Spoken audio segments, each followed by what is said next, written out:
Lile sakata la Harmonize kukataa kuitwa kijana wa Diamond limemfikia Rayvanny. Na Rayvanny amekubali kabisa kwamba yeye ni kijana wa Diamond, lakini Harmonize pia naye akubali akatae, atabaki kuwa kijana wa Diamond. Kwa sababu gani? Diamond ndiye aliyemshika mkono. Mnyakyusa amenyoka hivi, hapendagi kupindisha maneno. Hebu tumsikilize hapa Rayvanny, Vivian Boy, Next Level Music, Plezda. Mimi naitwa Bounce. Mimi kijana wa Diamond sasa. Nimeshakwambia hapa lazima ukubali kushuka. Hata Harmonize kijana wa Diamond. Na ndio maana hata akiongea haichange ukweli kwamba ni kijana wa Diamond. Lakini nyinyi mnashinda kujua message anayoituma pale.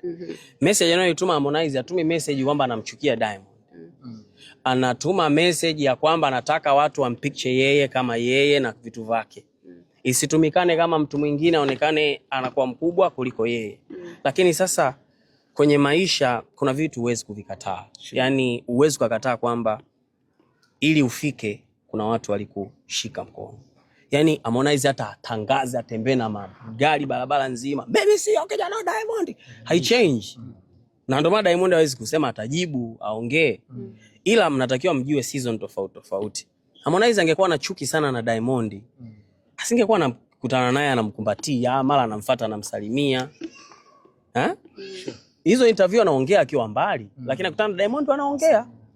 Mimi nitakupa hiyo ukweli na siri ambayo hujui. Ukiona watu wanatupiana maneno vile wanaongea ni watu ambao wanakubaliana sana. Yaani Harmonize alikuwa anamkubali sana Diamond. Na Diamond alikuwa anamkubali sana Harmonize. Kwa hawa watu kitokea wamepishana kila mtu anakuwa na ndimu. Ni watu ambao wana yani ni huba.